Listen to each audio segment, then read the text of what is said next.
여호와 이스라엘의 하나님을 영원부터 영원까지 찬양할지어다. 모든 백성들아 아멘 할지어다. 할렐루야. 이스라엘아 들으라. 우리 하나님 여호와는 오직 유일한 여호와이시니 너는 마음을 다하고 뜻을 다하고 힘을 다하여 내 하나님 여호와를 사랑하라. 아멘.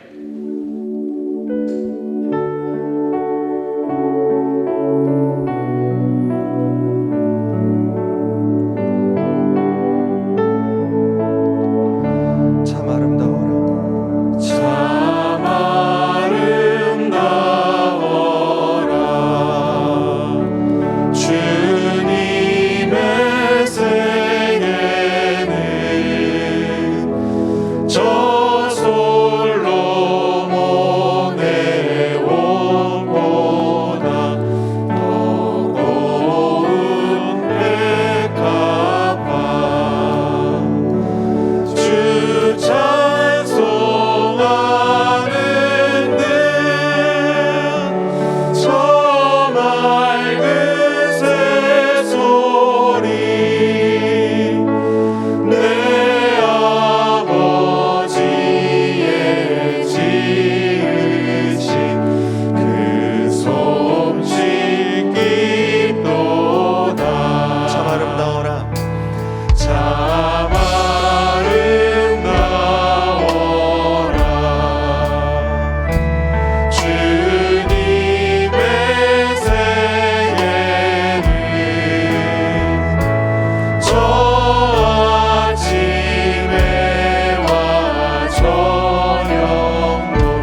강같이 온 땅에 흘러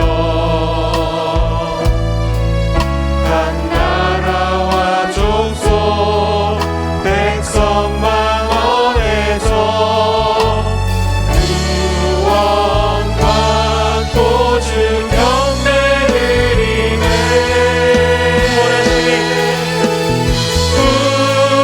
구원하시니 보좌에 앉으신 우리 하나님과 어린 양의 인도다. 구원하시니 보좌에 앉으신 우리 하나님과 어린 양의 인도다. 우리 보좌 앞에 모였네. 함께 주를 찬양하며 하나님의 사랑 그 아들 주셨네. 그의 피로 우리 구원받았네. 십자가에서 쏟으신 그 사랑 강같이 온 땅에 흘러 각 나라와 족속 백성 만원에서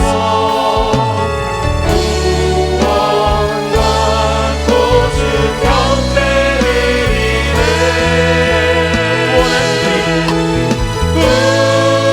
구원하시니 보좌에 앉으신 우리 하나님과 어린 양의 인도라. 구원하시니 보좌에 앉으신 우리 하나님과 어린 양의 인도라. 구원하시니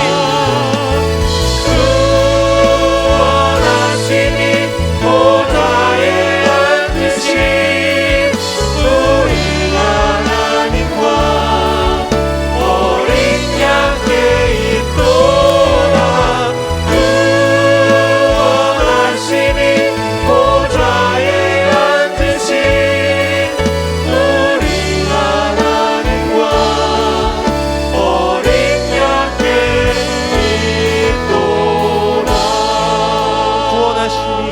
구원하시니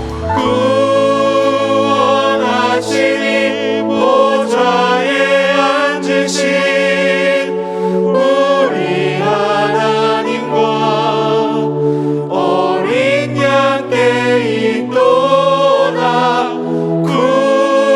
구원하시니 보좌에 앉으신 우리 하나님과 어린 양의 인도다.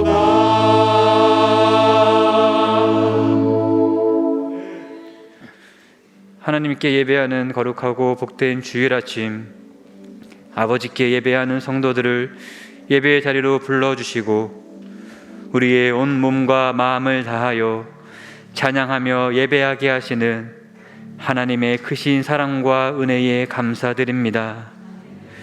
우리의 아버지 되시는 하나님 한 분만으로 인하여 기뻐하며 경배하게 하시고 우리가 함께 모여 드리는 이 예배를 기쁘게 받아 주시옵소서. 지난 한 주간도 고단한 인생길을 걸어갈 때 우리들 삶의 무거운 짐을 대신 져주시고 실족함 없이 평안한 중에 살게 하신 하나님의 은혜에 감사드립니다. 그 감사한 마음을 가지고 아버지 앞에 예배하오니 창조주 하나님께만 영광을 돌리며 예배하는 이 시간이 되게 하시고 우리의 마음에 기쁨이 넘치는 예배가 되게 하여 주시옵소서. 지난 한 주간도 말씀을 붙들고 살게 하심을 감사드립니다. 우리의 믿음을 흔들기 위해 다가오는 여러 이단의 위협과 우상과 미신이 판을 치는 이 어두운 세상 속에서 예레미야가 고백했던 것과 같이 여호와여 주와 같은 분은 없습니다 라는 이 고백이 우리의 입술의 고백이 되기를 원합니다. 세상의 어떤 것들을 바라보며 의지하는 인생이 아닌 하나님 한 분만 의지하며 예배하는 복된 인생이 되게 하여 주시옵소서. 죄인들의 회개를 거절하지 않으시고 언제나 사랑과 자비로 받아주시는 하나님 우리 아버지, 하나님께서는 우리들에게 날마다 새로워지며 새 사람을 입으라 말씀하셨지만 우리 안에 여전히 아직도 옛 사람의 모습이 남아있음을 고백합니다. 하나님 앞에 마음을 다해 기도하는 이 시간, 벗어버려야 할 옛사람의 모습들을 고백하며 회개하오니 하나님의 크신 사랑으로 용서하여 주시옵소서. 지난 한 주간의 삶을 돌아볼 때에 하나님께서 주시는 신령한 즐거움보다는 세상이 주는 자극을 쫓으며 살아오기도 했습니다. 하나님을 알지 못하며 살아가는 세상의 많은 사람들보다 때로는 영적으로 도덕적으로 완악하게 살 때도 있었습니다. 이 시간 아버지 앞에 우리의 부끄러운 모습들을 고백하며 나아갑니다. 참된 마음으로 회개하는 우리들의 기도를 들으시고 다시 한번 은혜를 베풀어 주셔서 죄악으로 물든 몸과 마음을 정결하게 씻어 주시어 새 사람이 되게 하여 주시옵소서. 이 모든 간구를 예수 그리스도의 이름으로 기도드리오며 이제 지난 한 주간의 일을 돌아보며 하나님과 저만이 아는 죄를 자매 드리옵니다.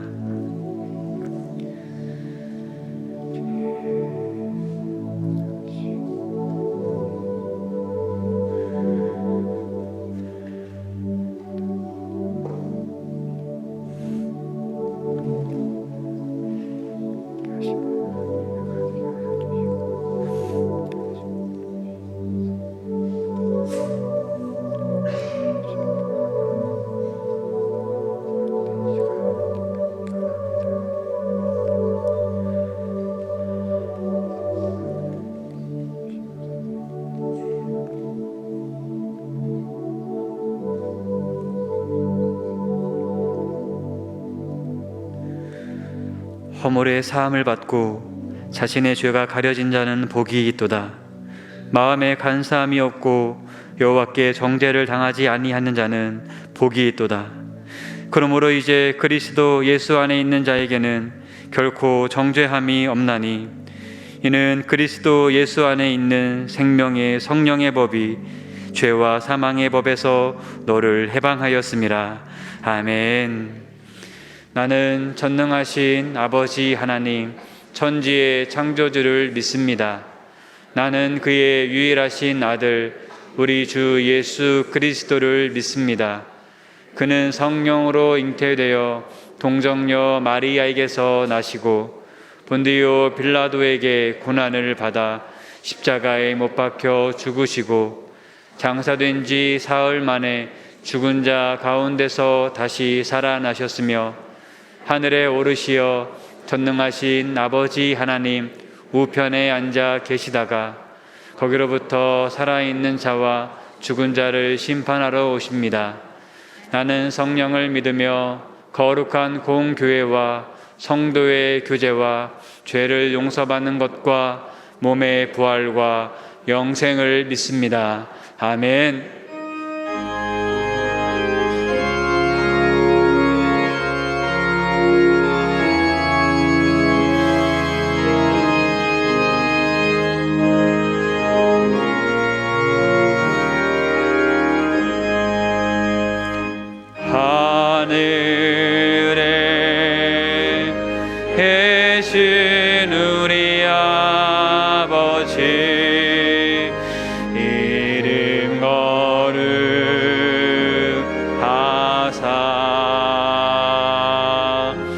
주님 나라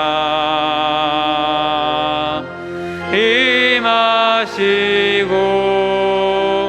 뜻이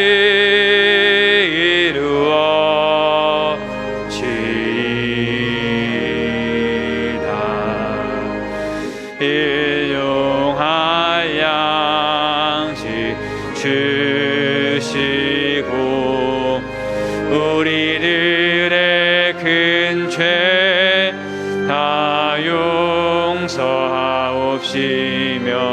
또 시험에 들게 마시고 악에서 구원하소서.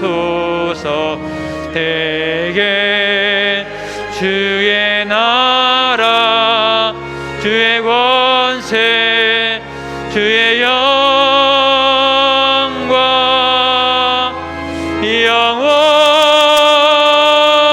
영원히 아멘.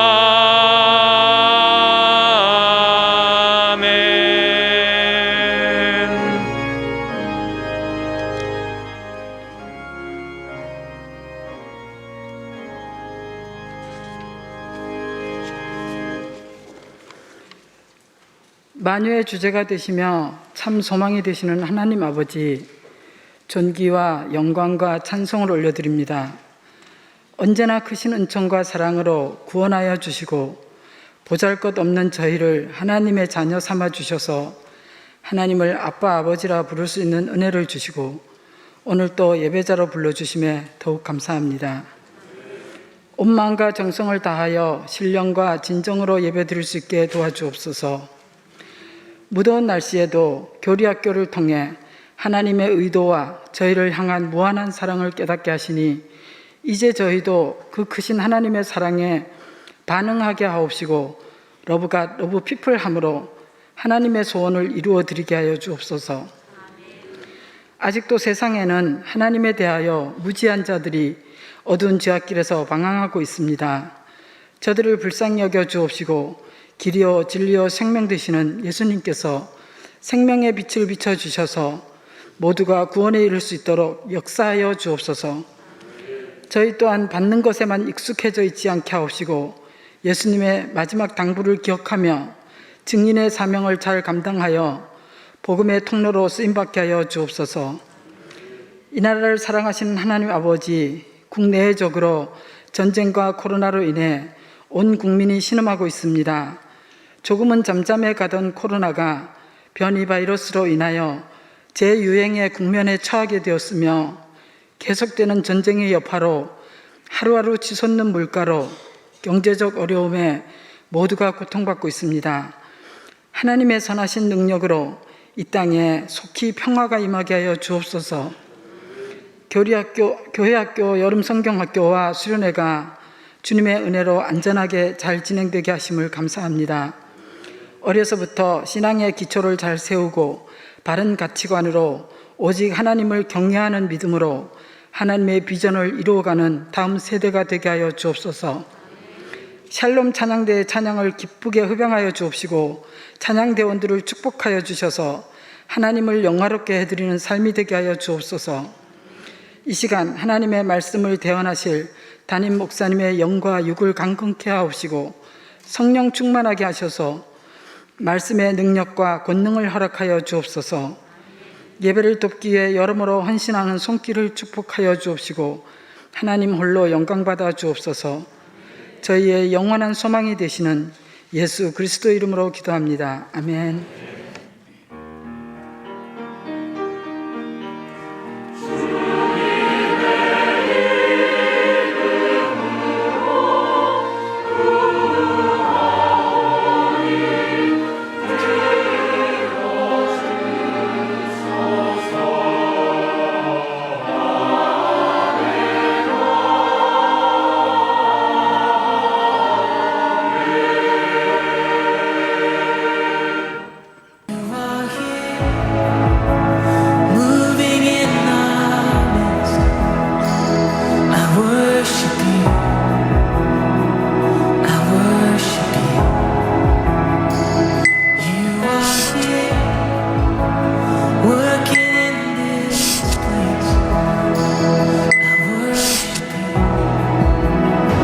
한 달 동안 자연 속에서 하나님을 느낄 수 있는 좋은 시간이었습니다. 고의가 되는 시점에 캠프를 다녀오면서 진로와 비전을 확실하게 가질 수 있었습니다. 그리고 타 언어와 타국에 대한 두려움을 이겨낼 수 있었습니다. 자연에서 한 달 동안 힐링할 수 있는 좋은 시간이었습니다. 캠프 스태프분들에게서 다양한 조언을 받을 수 있었고 진로와 비전을 찾을 수 있었습니다. 캠프에서 만난 친구들과 지금도 연락을 하고 있고 좋은 친구들을 만들 수 있었습니다. 공부도 잠시 있고 핸드폰도 잠시 있고 오로지 하나님과 소통할 수 있는 시간이어서 굉장히 좋았고 동역자가 있어서 정말 더 좋았습니다. 그리고 특히 아름다운 자연을 매일 바라볼 수 있어요. 그래서 이제 하나님께서 지으신 아름다운 세계가 이런 곳이구나를 몸소 깨달았고요. 그리고 여기가 바로 천국이 아닐까 싶었습니다. 3년이 지난 지금도 가고 싶을 만큼 너무 즐거웠던 추억이고 하나님과 더 가까워질 수 있는 좋은 기회였습니다. 세상을 더 넓게 바라보는 시야를 가질 수 있어서 좋았고 신앙적으로도 성장할 수 있었던 계기였던 것 같습니다. 뉴질랜드 캠프를 가기를 고민하시는 분들에게 적극 추천합니다.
안녕하세요. 비가 오락가락해서 교회 오시는 길이 많이 불편하셨죠.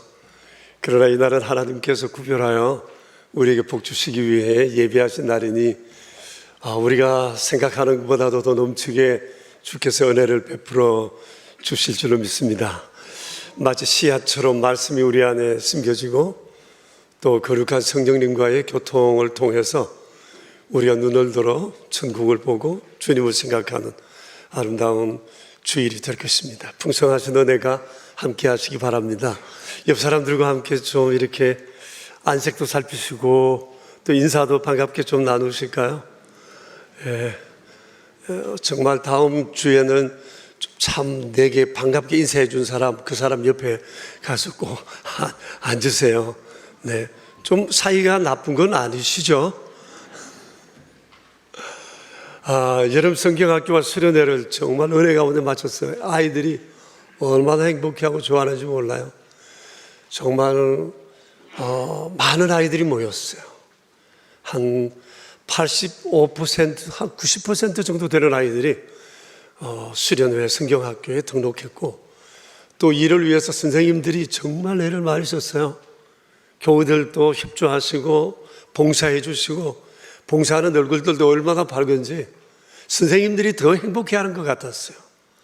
아이들에게 주의 사랑을 함께 나눈다는 것이 모두 수고해 주시고 기도해 주신 것 정말 감사드립니다. 이런 수고를 먹고 우리 아이들이 믿음 가운데 아름답게 자라리라고 생각을 해요. 오늘 여러분 들어오시면서 주보 안에 2개의 삽지가 있으셨죠? 밤참 그리고 8월달 기도. 여러분 이 기도로만 기도해 주셔도 돼요. 네, 매일 이 기도로 여러분 기도 많이 하시고 정말 하나님 영광을 보는 그런 아름다운 기회가 됐으면 좋겠어요. 또 나라지를 발간했는데 나라지 팀 여기 계시면 감사하다는 마음을 전하고 싶어요. 정말 고맙습니다. 아름다운 내용으로 신경 많이 써서 만든 건데 여러분 꼭 봐주시고 끝까지 읽으시고 거듭 읽으시고 주변에도 또 그리스도인들의 문화가 어떻게 진행되는지도 보여주시고 그렇게 하셔서 복음을 전하는 아름다운 통로로 삼아주시면 좋겠습니다. 신앙수련에 있는 것 꼭 기억해 주세요. 그리고 오늘부터 석 주간 동안 사랑의 식탁을 통한 그 식사를 하지 않게 됩니다. 날씨가 더워서 지난주 광고해서 해야 되는데 미처 못했어요. 오늘 교회에서 식사하기로 했는데 생각하시는 분 계시면 제게 오셔서 용돈을 받아가셔도 기꺼이 제가 드리죠. 여러분 아무쪼록 오늘 다음 주 그 다음 주까지 또 개별적으로 식사 잘 하시고 교제하시기를 바랍니다. 그리고 내일부터 토요일까지 의무와 바리스타들께서도 휴가 중이라 쉬게 된다는 것 여러분 기억해 주시길 바랍니다. 우리 새로운 가족 아기 다나 오늘 출석을 했는데 다나 앞으로 나올까요? 우리 박석필 집사, 박민주 집사의 첫째입니다. 아이고 이쁘게도 해봤다.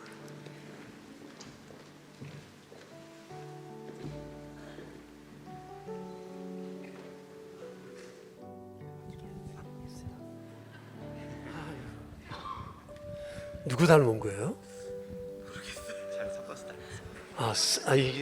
섞여서 닮았다고? 성격이 되게 좋아 보여. 지금 몇 개월 됐죠? 6개월. 기분이 보통 좋은 게 아니에요. 네, 다나 우리 기도드려요. 기도합시다. 감사합니다.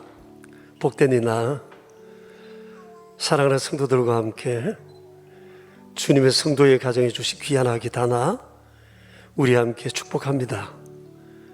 아버지께서 이미 택하시고 예정하시고 세상 가운데 주의 거룩한 영광을 드러낼 아름다운 통로로 삼으시기 위해 보낸 귀한 아기 아버지 큰 믿음으로 주님의 성령으로 충만케 그리고 거룩하신 말씀 가운데 영과 육과 지성이 아름답게 겸비되는 귀한 아기로 자라게 하옵소서.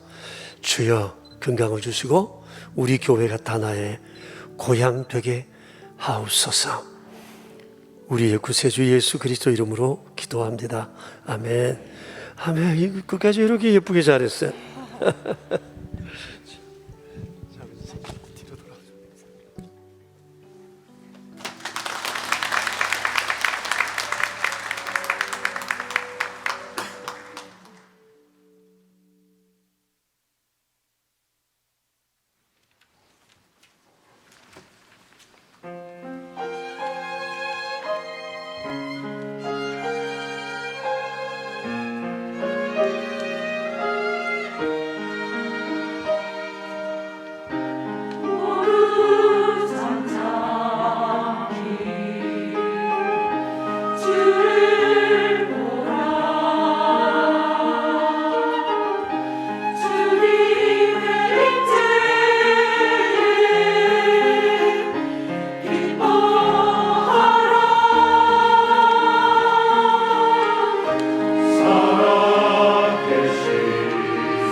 감사합니다. 마음에 큰 감동입니다. 고맙습니다. 오늘 아침 우리에게 주실 하나님 말씀은 예레미야서 32장입니다. 1절부터 5절까지 있는 말씀입니다. 구약 성경 1102쪽에 있습니다. 여러분 벌써 다 찾으셨어요. 구약 성경인데. 정말 용하십니다. 예레미야서 32장 우리 1절부터 5절까지 살아계신 하나님의 말씀입니다. 받들어 읽겠습니다. 유다의 시드기야 왕 열째 해 곧 느부갓네살 18째 해에 여호와의 말씀이 예레미야에게 임하니라. 그때 바벨론 군대는 예루살렘을 에워싸고 선지자 예레미야는 유다의 왕의 궁중에 있는 시위대 뜰에 갇혔으니 이는 그가 예언하기를 여호와의 말씀에 보라, 내가 이 성을 바벨론 왕의 손에 넘기리니 그가 차지할 것이며 유다 왕 시드기야는 갈대아인의 손에서 벗어나지 못하고 반드시 바벨론 왕의 손에 넘겨진 바 되리니 입이 입을 대하고 말하고 눈이 서로를 볼 것이며 그가 시드기야를 바벨론으로 끌어가리니 시드기야는 내가 돌볼 때까지 거기에 있으리라. 여호와께서 이와 같이 말씀하시니라. 너희가 갈대아인과 싸울지라도 승리하지 못하리라 하셨다 하였더니 유다 왕 시드기야가 이르되 내가 어찌하여 이같이 예언하였느냐 하고 그를 가두었더라. 아멘. 여러분 잘 아시는 마틴 루터 킹이라는 분이 오래전에 이런 얘기를 한 적이 있습니다. 사람에게 두 개의 생일이 있다. 하나는 어머니 태로부터 나오는 날이고 또 다른 하나는 사명을 아는 날이다. 목숨을 바칠 만한 일을 발견하지 못한 인생은 인생이 아니다. 얼마나 단호하고 정신을 번쩍 들게 하는 얘기인지 모릅니다. 신학교 다닐 때 이 얘기를 들었습니다. 그리고 제 삶에도 이런저런 영향을 끼쳤던 얘기입니다. 평소에도 종종 생각합니다. 두 개의 생일, 여러분은 이 생일이 준비되어 있습니까? 사람마다 사명이 다를 것입니다. 참으로 다양할 것입니다. 어쩌면 세상은 사명을 가진 사람들에 의해서 만들어지고 지탱되어져 왔다고 해도 과언이 아닐 것입니다. 우리 그리스도인들에게도 사명이 있습니다. 우리의 재능을 따라 세상 가운데 우리로 하여금 하게 하시는 일들이 많이 있습니다. 그러나 그 중에서도 우리에게 매우 중요한 사명이 있습니다. 그것은 하나님의 말씀을 따라 하나님의 그 마음을 세상에 전하며 사는 것일 것입니다. 오늘 우리가 읽은 이 32장은 하나님의 말씀을 사명으로 알고 이에 목숨을 걸었던 예레미야 선지자의 얘기입니다. 이런 사람이 예레미야뿐은 아닙니다. 성경엔 사명을 따라 살아간 사람들의 얘기가 얼마나 많은지 모릅니다. 대표적인 사람들을 제가 소개할 텐데 여러분 들으시면서 이분들이 행했던 일들을 한번 떠올려 보시기를 바랍니다. 노아, 아브라함, 그리고 요셉, 모세,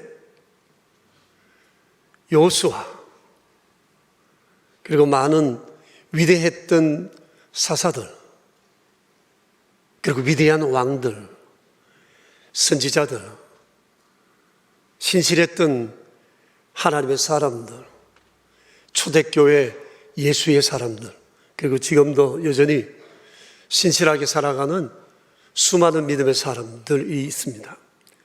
하나님의 구속사는 바로 이런 하나님의 말씀에 목숨을 건 사람들에 의해서 지금까지 이어져 왔다고 말할 수 있습니다. 이 32장은 예레미야가 말년에 겪었던 일에 관한 내용인데 여러분 오늘 우리가 이를 보면서 이 시대 나는 그리스도인으로서 어떤 삶을 살아야 하나 이것을 고민하고 생각하는 그런 시간이 되었으면 좋겠습니다. 이 32장은 유다의 마지막 왕이었던 시드기야 11년 통치 가운데 10년째 되던 해 있었던 일입니다. 멸망 1년 전이었습니다. 나라는 기울 대로 기울었고 또 상황은 아주 절망적이었습니다. 여기에다가 바벨론 제국이 수많은 군대를 이끌고 와서 예루살렘을 에워싸고 있었습니다.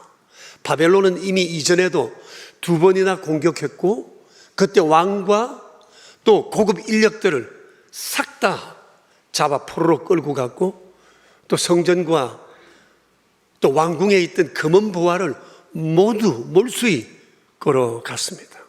지금 유다는 텅 빈 강정처럼 껍데기만 있고 속은 없는 이런 상황이었는데 세 번째 쳐들어온 겁니다. 아예 이들은 황복을 받아낼 요량으로 엄청난 군대로 진치고 있었습니다. 항복을 압박했던 거죠. 그러니 생각해 보세요. 2년 동안을 이렇게 포위해서 있으니까 예루살렘 성 안의 상황이 어땠을까요? 아마 아비규환이었을 것입니다. 양식은 거의 끊어졌을 것이고 인육을 먹는 일까지 벌어졌습니다. 결국 그로부터 1년 뒤에 예루살렘은 유다는 멸망되고 말았습니다. 그런데 이 유다의 멸망은 이미 예고되어 있었습니다. 예레미야가 선지자로 소명을 받던 50년 전에 하나님께서 그를 소명하시며 환상 중에 유다의 미래를 그에게 보여주셨습니다. 그러니까 언제 일지만 몰랐을 뿐 하나님의 긍휼로 지금까지 계속해서 심판이 유예되어져 왔을 뿐이었어요.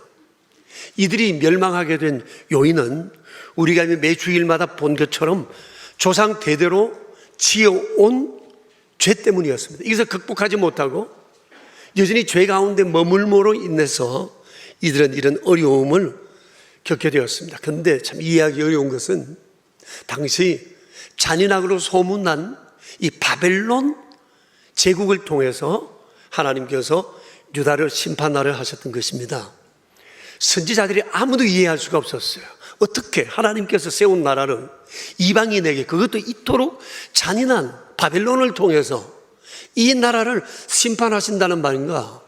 이런 이해하지 못하는 상황 앞에 모든 선지자들이 힘들어했어요. 하나님께 이건 아니지 않습니까? 라고 많은 질문을 하기도 했었습니다. 그런데 하나님께서 결국 바벨론을 통해서 그들을 심판하셨는데 아마 악으로 악을 심판하시려는 계획이 아니셨나 생각을 합니다. 그래서 예레미야는 정말 아픈 마음으로 애타하며 그들에게 하나님의 장래 계획을 얘기하지 않을 수가 없었습니다.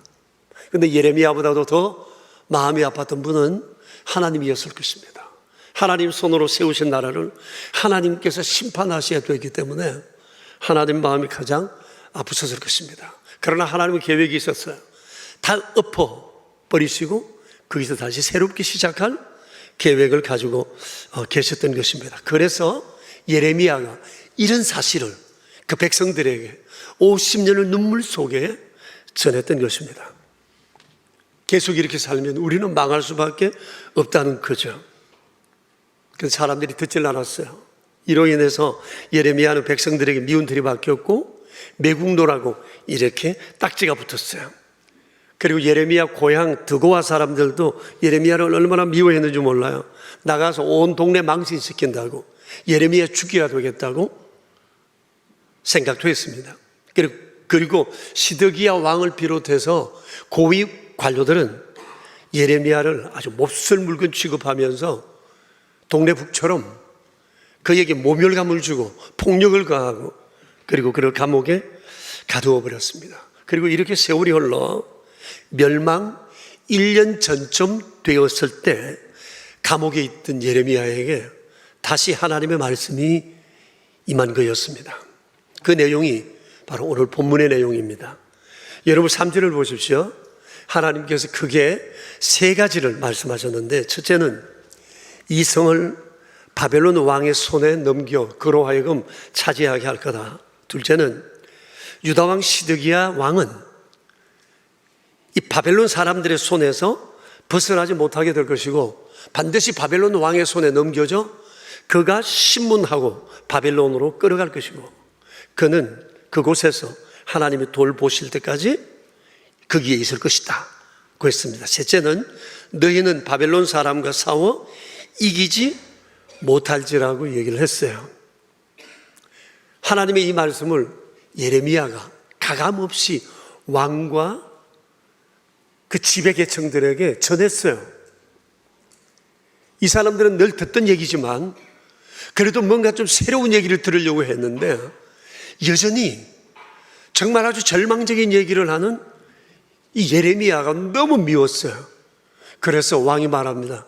너는 어떻게 같은 국민으로서 이렇게 모진 얘기로 해서 우리의 속을 상하게 하느냐. 그리고는 다시 감옥에 그를 가두어 버렸습니다. 예레미야는 감옥에 있으면서 조국의 멸망을 지켜보게 되었던 겁니다. 그런데 당시 그 유다 시드기야 왕과 지도층은 국가의 진로에 대해서 여전히 많은 고민을 하고 있었어요. 국내적으로는 친애국파와 그리고 친바벨론파의 공방이, 거센 공방이 계속 이어지고 있었어요. 그러다가 결론적으로 그들은 반바벨론 정책을 결정했습니다. 그리고 바벨론 아닌 또 다른 제국의 형태를 갖추고 있는 애굽에게 자기들을 의탁했습니다. 모든 것을 다 줄 테니까 우리를 도와 함께 바벨론과 싸워보자고 얘기를 했어요. 이제까지 애굽은 도와주다 말다 이런 일들을 여러 번 해왔거든요. 그래서 마지막 기대올 곳은 애굽밖에 없다 생각하고 반바벨론 정책으로 밀고 나갔습니다. 그런데 국제 정세를 잘 아는 애굽이 아주 적극적인 개입을 꺼려했어요. 그러다 보니까 이 시드기야를 비롯한 유다의 사람들은 극도로 불안해했고 이렇게 불안하며 우리가 어떻게 앞으로 살아가야 되나 거의 정신을 놓은 채 1년을 지내다가 결국은 비참한 최후를 맞고 만 것입니다. 이들의 마지막 모습이 오늘 성경에도 기록되어 있지만 열왕기하 25장에 좀 더 자세하게 기록되어 있습니다. 제가 그 기록을 읽어드리겠습니다. BC 586년 4월 9일에 성중에 기근이 심하여 양식이 떨어지고 성벽이 파괴되자 군사들은 도망했고 시드기야 왕도 백성들을 둔 채 도망쳤다. 그러자 갈대아 군대가 왕을 뒤쫓아가서 여리고 평지에서 그를 쫓아 잡음에 왕을 지키던 모든 군사가 왕을 떠나 흩어지고 말았다. 이에 그들이 왕을 사로잡아 림나에 있는 바벨론 왕에게 데려갔는데 바벨론 왕이 그를 신문했고 시드기야가 보는 앞에서 왕자들을 다 죽이고 시드기야의 두 눈을 빼고 노사슬로 그를 결박하여 바벨론으로 끌고 갔다고 했습니다. 기가 막힐 일이지 않습니까? 하나님께서 말씀하신 그대로 일이 이루어지게 됐어요. 너무 안타까운 일이에요. 여러분, 역사에 만약은 없다지만 이런 위기 상황에 그들이 또 선택할 다른 선택의 요건은 없었을까라고 하는 것입니다. 그게 뭘까요?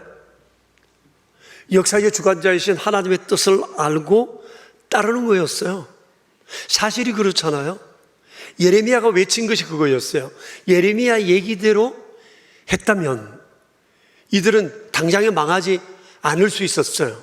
지금까지도 계속 심판이 유예되고 왔는데 또 더 유예될 수도 있었고, 혹 바벨론에 멸망당한다 할지라도 시드기야는 주의 말씀처럼 주님의 돌보심 속에 바벨론에 가서 마지막 평안한 여생을 보낼 수 있었을 것입니다. 그런데 그들은 하나님께서 제안한 이 제안을 뿌리치고 자기들 생각대로 결정을 하고 나아가 결국은 이런 엄청난 비참한 일을 당하고 말았던 것입니다. 이에 대해서 잠언서 19장 21절에서는 이렇게 말씀합니다. 같이 한번 읽어봅시다. 사람의 마음에 많은 계획이 있어도 오직 여호와의 뜻만이 완전히 서리라고 했습니다. 많은 사람들은 다 자기의 의견을 가지고 있습니다. 자기 주장이 있습니다. 근데 주님 말씀하세요. 그런데 세상에 그 뜻을 완전히 세워가시는 분은 하나님이시라고 그래요. 때로는 이 하나님의 뜻이 이해되지 않을 수 있어요. 그럼에도 불구하고 수많은 계획 속에 있을지라도 마지막 하나님께 물어보고 하나님이 원하시는 방향으로 일들을 만들어가는 것이 삶을 복되게 하는 것이다 하는 것을 말씀하고 있습니다. 성경에도 그런 사례를 우리가 많이 보잖아요. 아담과 하와의 사건을 생각해 봐요. 왜 그랬는지 몰라요? 뻔히 알면서 왜 그렇게 했을까요? 노아를 보세요. 하나님께서 홍수를 멸망시킨다고 말씀하시고 120년을 유예하셨어요. 이 얘기를 노아가 방주를 지으면서 그들에게 전해주었지만 아무도 듣지를 않았어요. 내 하고 싶은 대로 즐거이 그렇게 살다가 결국은 홍수에 멸망되고 말았습니다. 애굽의 바로왕 생각해 봐요. 이스라엘 백성들을 출애굽시키실 때 하나님은 모세를 통해서 하나님의 뜻을 계속해서 전했지만 이 사람이 들을 듯 하다가 듣지 않았어요. 이로 인해서 애굽은 엄청난 피해를 입게 되지 않았습니까? 그렇습니다. 하나님의 말씀은 인생의 신호등입니다. 역사의 신호등과 같습니다. 여기에 우리 그리스도인들이 해야 할 일이 있습니다. 그것은 바로 신호등 대신 하나님의 말씀을 사람들에게 말해주는 겁니다. 세상 모든 사람들을 향한 하나님의 메시지가 있습니다. 우리가 잘 아는 요한복음 3장 16절 17절 말씀 같이 한번 읽겠습니다. 하나님이 세상을 이처럼 사랑하사 독생자를 주셨으니 이는 그를 믿는 자마다 멸망하지 않고 영생을 얻게 하자 하심이라. 하나님이 그 아들을 세상에 보내신 것은 세상을 심판하려 하심이 아니요 그로 말미암아 세상이 구원을 받게 하려 하심이라. 하나님 분명히 구원과 멸망에 관해서 말씀을 하셨습니다. 모든 사람을 향해서 이 말씀을 하시며 하나님은 선택하기를 원하세요. 하나님의 소원, 이 주제로 우리가 성경학교를 했거든요. 수련회를 했거든요. 여러분, 하나님의 소원이 뭐예요? 디모데전서 2장 4절 그게 뭐였죠? 하나님은 모든 사람이 구원을 받으며 진리를 아는 데 이르기를 원하신다. 이게 하나님의 소원이에요. 요한복음 3장에서도 주님은 주님의 소원을 지금 이렇게 표현하셨어요. 또 로마서 3장 23절 24절에도 비슷한 말씀이 있는데 같이 한번 읽어봐요. 모든 사람이 죄를 범하였음에 하나님의 영광에 이르지 못하더니 그리스도 예수 안에 있는 속량으로 말미암아 하나님의 은혜로 값없이 의롭다 하심을 얻는 자 되었느니라. 이것이 바로 우리가 전해야 할 복음이에요. 세상이 들어야 할 복음이에요. 그런데 세상 사람들은 여기에 귀를 기울이지를 않고 있습니다. 이 반응은 어제 오늘의 일이 아니죠. 노아도 거부당했고 모세도 거부당했고 심지어 예수님도 거부당하셨고 주님은 결국 십자가에 못 박혀 돌아가시기까지 하셨습니다. 그리고 지금도 사람들은 우리가 이 얘기를 하지만 듣지를 않습니다. 이건 시대 사조입니다. 그럼에도 불구하고 우린 전해야 합니다. 왜냐하면 이것이 사람의 운명과 국가의 운명과 역사의 운명을 결정하는 신호등과도 같은 것이기 때문입니다. 흥망성쇠가 바로 여기에 달려있기 때문입니다. 우리는 이 사실을 진지하게 생각해야 합니다. 예레미야를 보십시오. 그는 모두 다 아니라고 말하는 그 시대 속에서 하나님의 말씀을 받아 그는 백성들에게 전했어요. 전하지 않을 수가 없었던 거죠. 하나님의 말씀은 정말 이해되지 않았어요. 상식밖에 요구를 하셨으니까. 그럼에도 불구하고 예레미야는 하나님의 오르심을 믿었어요. 하나님의 말씀의 오르심을 믿었어요. 옳다고 믿었기 때문에 그는 자기가 믿은 대로, 하나님이 말씀하신 대로 아무도 듣지 않았지만 그는 사람들에게 하나님의 뜻을 얘기해 줄 수밖에 없었습니다. 여러분, 성경은 하나님의 말씀입니다. 우리는 성경을 믿습니다. 성경을 믿으면 성경의 얘기를 세상에 해 주어야 합니다. 왜냐하면 복음을 대체할 것은 세상에 아무것도 없기 때문입니다. 다음 주일은 우리 총회가 정한 이단 경계주일입니다. 금년에 들어서 총회는 이단 경계주의를 아주 특별히 좀 경계하는 마음으로 지키고 있습니다. 여러분 아시는 바와 같이 코로나 상황이 되면서 세상이 아주 혼란해진 틈을 타서 이단들이 아주 활개를 치고 있습니다. 여러분 아시는 바처럼 신천지, 하나님의 교회, 그리고 JMS, 구원파, 여호와의 증인들, 갖가지 이단들이 얼마나 활동을 열심히 하고 있는지 모릅니다. 기성교단의 성도들을 미혹하기 위해서 가전 방법으로 빈틈을 노리고 있습니다. 이전에는 이단들이 포교를 할 때 좀 직간접적으로 조용히 삶 속으로 파고들었는데 이제는 아예 정체를 드러내어 놓고 정면 승부를 펼치고 있습니다. 달라졌어요. 이단들의 포교 방법이. 왜 그랬을까? 얼마 전에 대법원의 판결 때문이 아닐까 생각을 해요. 신천지가 자기가 신천지가 아닌 것처럼 속이고 들어가서 어느 가정에 한 여인을 꿰어 자기들 편으로 데려갔어요. 이 사람이 그 안에서 뭐 일을 하다가 나중에는 가정이 깨어지고 어려움이 있었나 봐요. 그래서 그 집에서 고소를 했는데 결국 속이고 사기를 쳤기 때문에 이것은 법적으로 잘못이다 라고 해서 이 벌을 받게 됐어요.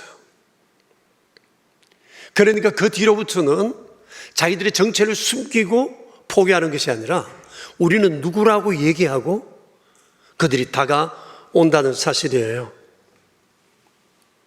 특히 교회의 비대면 예배가 증가하게 되면서 다중매체를 통한 포교에 집중하고 있어요. 다양한 성경 공부방 열고 성경의 강해들 인터넷에 도배해서 누구인지 잘 모를 수도 있어요. 우리 안에 배우고 싶은 열망이 있으니까 뒤져보다 보면 그들이 그 순간을 치고 나오는 그런 경우들이 굉장히 많습니다. 때로는 대중 집회를 통해서 새 과시를 하고 자신들이 마치 대단한 것처럼 얘기를 합니다. 신문에 전면 광고를 내고 모임을 갖기도 합니다. 그러나 우린 압니다. 이들의 배후에는 미혹하는 귀신의 영이 있다고 성경은 말씀하고 있습니다. 여러분 아시는 바와 같이 이단의 목표가 있습니다. 그것은 사람들로 하여금 성경의 가르침, 진리로 통하여 구원받는다고 하는 이 진리를 믿지 못하게 해서 그들로 하여금 결국 멸망에 이르게 하는 것, 이것이 바로 이단들의 목표입니다. 그렇기 때문에 이들의 술수에 넘어가지 않아야 합니다. 이를 위해서는 우리가 먼저 거룩한 믿음 위에, 진리 위에 든든히 서 있어야 합니다. 오직 구원은 하나님의 은혜로, 구원하심이 하나님과 주 예수 그리스도께 달려있다는 사실을 우리가 좀 전에 찬송을 불렀던 것처럼 그 사실을 우리가 진실로 믿고 있어야 한다는 것입니다. 요 며칠 전에 신천지 교주 이만희로부터 유인물이 제 앞으로 도착을 했어요. 이런 것들이 계속 오거든요. 책자도 오고요. 아마 전국 교회로 아마 다 보낸 것 같아요. 근데요, 이번에 보낸 유인물을 보고 제가 놀랐어요. 굉장히 당당해요. 자기 하나님이니까 당당하겠죠. 완전히 사이코패스죠. 근데 굉장히 당당하게 자기 주장을 하는데요. 이렇게 주장해요. 주로 이들이 보내는 유인물의 핵심되는 내용은 요한계시록에 대한 이해입니다. 요한계시록 해석입니다. 이번에도 보내온 것이 그겁니다. 우리는 요한계시록을 통해서 성경을 푼다. 이를 알아야 구원에 이를 수 있다. 그래서 이게 아니라고 생각하면 와서 우리하고 한판 붙자. 이만희가 이렇게 유인물을 만들어 보냈어요. 물론 그들이 말하는 요한계시록은 다 자의적 해석이에요. 자기 나름대로 자기 생각 속에 성경 전체를 그렇게 짜집기를 합니다. 그러면서 우리는 일주일이면 성경의 내용을 훤히 안다. 그래서 교육시킨다. 그리고 이들을 우리는 세상에 보낸다. 그들을 만나서 한번 얘기를 나눠보라. 이런 얘기였어요. 아이고, 참. 그러니, 이거 택도 없는 사람들이잖아요. 그런데 무슨 그들을 만나서 한판 붙어요? 무슨 대화를 하겠어요? 그래서 여러분, 혹 주변에 요한계시록을 가지고 얘기의 주제로 삼는 사람이 혹 있으면 일단 경계하셔야 됩니다. 요한계시록은 너무너무 중요한 하나님의 말씀인데요. 이 이단이 요한계시록은 자기들만 제대로 푼다는 것 때문에 요한계시록을 사람들에게 이렇게 심어서 악한 씨앗을 세상에 뿌리라는 겁니다. 그래서 혹 대화를 할 때 요한계시록을 자꾸만 끄집어내면 일단 경계를 하셔야 합니다. 그리고 성경에 대한 의혹을 계속 불러일으켜서 의심을 일으키게 하면 이 사람도 스파이 수준쯤 된다고 생각하면 돼요.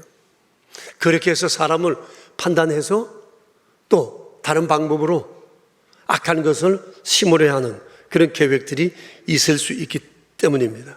그런 사람을 보게 되면 여러분 반드시 담당 교육자에게 알려주셔야 합니다. 근데 성도들로 하여금 진리에서 벗어나게 하는 것이 이단뿐 아니에요. 또 있습니다. 이것은 지금 우리 한국교회가 당면한 매우 민감한 사안 중에 하나입니다. 바로 동성애와 포괄적 차별금지법의 국회 통과 문제입니다.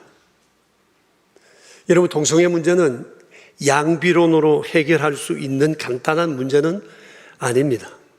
동성애에 대한 한국교회의 입장은 아주 분명합니다. 동성애는 배격하되 동성애자는 포용해야 한다. 이것이 우리 한국교회의 입장이에요. 그런데 포괄적 차별금지법이라는 게 있어요. 차별하지 말자는 법이거든요. 인권을 얘기하는 법이에요. 좋은 일이죠. 누구나가 보호를 받아야 하죠. 그런데 이 차별금지법, 많은 금지법 안에 요 동성애 문제를 집어넣어 놨어요. 그리고 이것을 한꺼번에 국회에서 통과시키려고 하니까 우리 기독교에서 안 된다, 차별금지법. 이거 동성애 문제 때문에 우리는 적극 반대하고 있는 겁니다. 포괄적 차별금지법 안에서 동성애의 문제에 대해서 주된 내용은 이겁니다. 동성애가 비성경적이고 비윤리적이라고 하는 것을 가르치는 것은 사람을 차별하는 것이니 금지해야 한다는 거예요. 이것을 만일 어길 경우 징역을 살거나 또 벌금이 5천만 원인가 내야 한다는 겁니다. 여러분, 이 말도 안 되는 이것을 지금 법제화하려는 거예요. 여러분, 뭘 가르쳐야 되죠? 어떤 걸 가르치고 어떤 것을 가르치지 말아야 될까요? 이건 가르쳐야 될 문제이잖아요. 근데 이걸 금지하는 법을 만들고 있어요. 이것은 헌법 정신에도 위배되는 것입니다. 대한민국 헌법은 모든 종교의 자유를 보장하고 있고 각 종교가 가르치고자 하는 것들은 언제나 가르칠 수 있는 권리를 보장하고 있어요. 헌법이 보장한 권리를 차별금지법에서 금지하겠다는 것입니다. 아시는 바와 같이 얼마 전에 서울시청 광장에서 쾌우축제가 있었어요. 많은 성소수자들이 자신의 성적 취향도 드러내고 인권을 주장했을 뿐만 아니라 온갖 음란물과 기구들을 전시하고 구경시키고 판매하기도 했다고 합니다. 자, 근데 이 쾌우축제에 우리나라에 와 있는 대사 가운데 15명이 참석을 했어요. 그리고 다 그들이 축사를 했어요. 쾌우축제를 지지했어요. 그 중에 두 사람, 석 달 전에 우리나라에 온 미국 대사, 그리고 뉴질랜드 대사는 자신들이 동성애자인 것을 선포했어요. 얘기를 했어요. 공개적으로. 그리고 뉴질랜드 대사는 자기 동성애자와 함께 단에 올라서 얘기를 했다라고 하는 것을 보도를 통해서 보았습니다. 지금 여러분들 이런 상황 속에 우리가 있습니다. 우리는 이런 상황 속에서 우리 그리스도인들을 지켜야 하고 그리스도인의 가정을 지켜야 합니다. 나아가서 이 사회와 나라를 지켜야 합니다. 왜냐하면 이것을 성경에서 말씀하고 있기 때문에 그렇습니다. 우리는 성경을 믿고 믿음으로 성경을 세상에 말해야 할 사명이 우리에게 있다는 사실을 기억해야 합니다.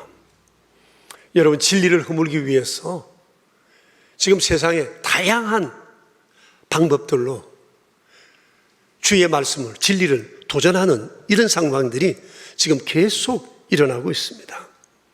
그렇기 때문에 우리가 먼저 복음을 알고 복음을 담대하게 전할 수 있어야 합니다. 복음보다 위대한 것은 세상에 없기 때문에 그렇습니다. 왜 그렇죠? 인간의 운명을 결정하는 매우 중요한 요소이기 때문에 그래요.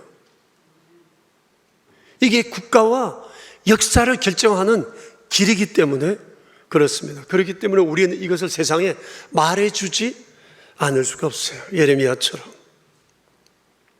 얼마 전에 우리 교우 가정에 신방을 갔는데 그 가정은 초등학생을 대상으로 수학 그룹 과외를 하는 가정이었어요. 그런데 우리 자매님이 순장이기도 하신데 그 복음을 아주 지혜롭게 전하고 있어요. 아이들이 공부하게 되면 이제 책상이 있잖아요. 그 책상 유리 그 아래 우리 교회에서 만든 전도지 16종류를 쫙 펼쳐놨어요. 아이들이 볼 수 있게. 그래서 아이들이 궁금해서 읽는데요. 본대요. 그러면서 선생님 이거 줄 수 없어요? 원하는 아이들도 있대요. 그래서 마음대로 가져가라고 얘기한대요. 그래서 제가 물었어요. 그 중에서 제일 인기 있는 아이들이 관심 가지는 전도지가 뭐냐고 물었더니 바로 이 전도지를 얘기를 해요. 여러분 보셨죠? 밖에 있어요. 응? 이걸 얘기하더래요.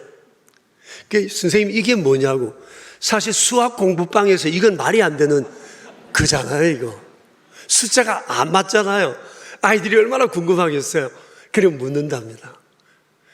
그러면 아주 복음을 쉽게 전할 수가 있어요. 아무것도 없지만 예수님 한 분만 있으면 100점이다.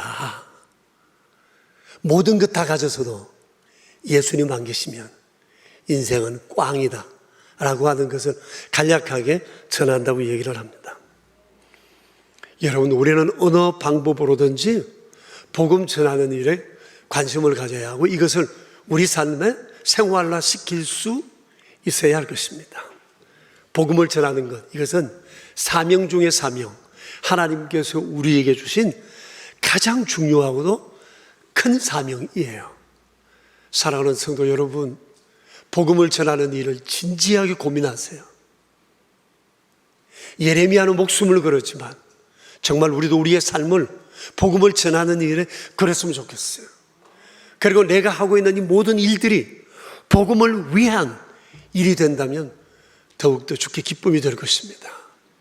하나님께서 우리에게 주신 거룩한 은혜를 기억하고 복음을 전할 수 없는 불같은 마음이 우리 모두에게 일어날 수 있게 되기를 축복합니다. 이제 우리 함께 기도하겠습니다. 돌아봅시다. 죽은 나를 살리신 주의 거룩하신 은총에 대해서 우리가 감사하고 이것이 감격이 되며 전할 수 없는 뜨거움이 우리 안에 불처럼 타오를 수 있기를 우리 주님 앞에 기도했으면 좋겠습니다. 우리 한 2분 정도 기도하겠습니다.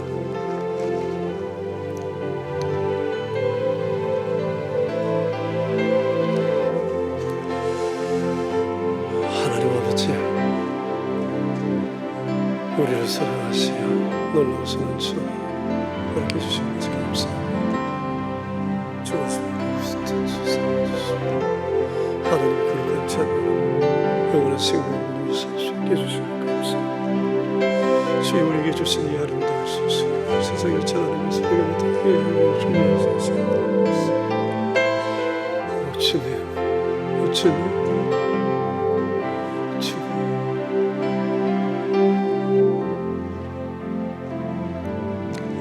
하나님 아버지, 죄로 말미암아 멸망할 수밖에 없는 사람과 인간 세상에 구원의 길을 내시고 예수님을 통하여 누구든지 그를 믿기만 하면 구원해 주시리라.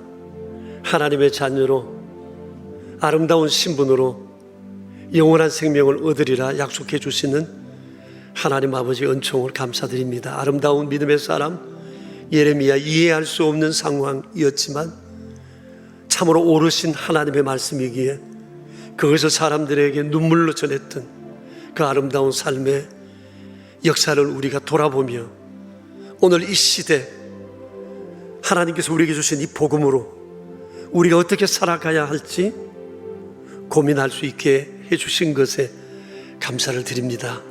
가장 중요한 사명 중의 사명, 그것은 생명의 복음을 세상에 말하는 것이며 이를 통해 한 사람의 운명을 바꾸고 국가의 운명과 역사의 운명을 바꾼다는 이 거룩한 사명으로 우리의 남은 삶을 살아갈 수 있도록 은총을 베풀어 주시옵소서.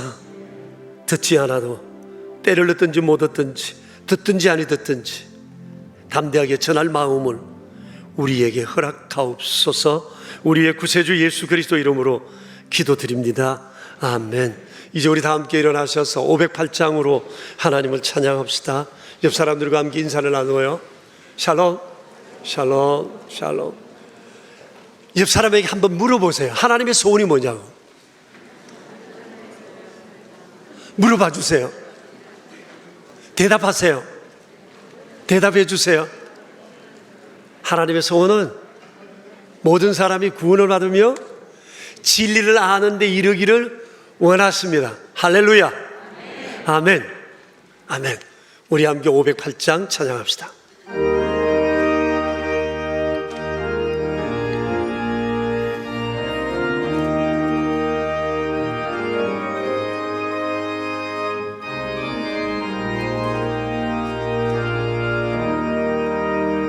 우리가 지금은 나그네 되어도 화려한 천국에 머지않아 가리니 이 세상 있을 때 주 예수 위하여 끝까지 임서일하세. 주에게 부탁하시니 천사도 흠모하겠네. 화목해 하신 구주의 말씀을 온 세상 널리 전하세. 주 예수 말씀이 온 세상 만든 흉악한 죄에서 떠나라 하시니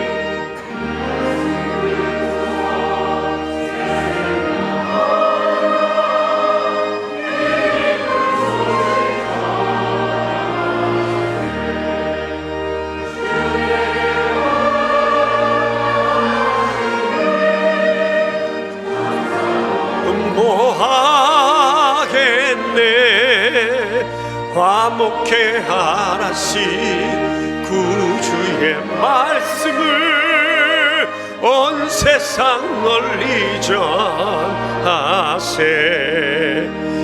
영생의 복락과 천국에 갈 길을 만백성 알도록 나가서 전하세.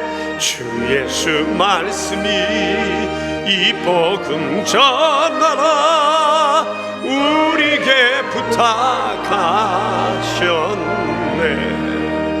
주에게 부탁하시니 천사도 흠모하겠네.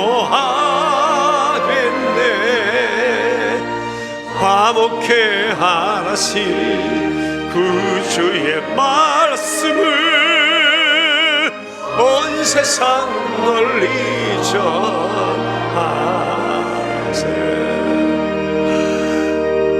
여러분 갑자기 복음을 전하고 싶은 마음이 생기셨죠? 소리가 약하면 한 번 더 부를까요? 여러분 나가실 때 전도지 보시고 꼭 좀 챙겨가시기를 바랍니다. 기도합시다. 감사합니다 주님. 저희를 구원해 주신 이 놀라우신 은총, 우리가 여기서는 충분히 다 알지 못할지라도 천국 가면 정말 하나님께서 왜 우리에게 이 놀라운 은총을 베푸셨는가 우리는 감격도 감격하게 될 것입니다. 이제 우리가 믿고 주의 거룩한 사명 앞에 서사오니 이 믿음으로 살아가는 저희 되게 하옵소서. 먼저 우리를 구원하여 주신 것을 감사하며 오늘 예배 중에 귀한 예물 구별하여 드렸습니다. 11조 예물과 감사 예물, 주정 헌금, 오른손 헌금과 완달라 선교 헌금과 사랑의 식탁, 우모와 비전 센터를 세우는 귀한 예물의 손길들 한 분 한 분 기억해 주십시오. 이 예물이 사람을 살리고 세우는 아름다운 일에 사용되게 하옵소서. 우리의 구세주 예수 그리스도 이름으로 기도드리오며 이제는 우리의 길과 진리요 생명이 되시는 주님 예수 그리스도의 은혜와 만복의 근원 되시는 하나님의 그 크신 사랑하심과 성령님의 교통하심이 모인 저희 무리들과 명선의 모든 가족들 위해 이제로부터 영원히 함께 계시옵기를 간절히 축원하옵나이다. 아멘.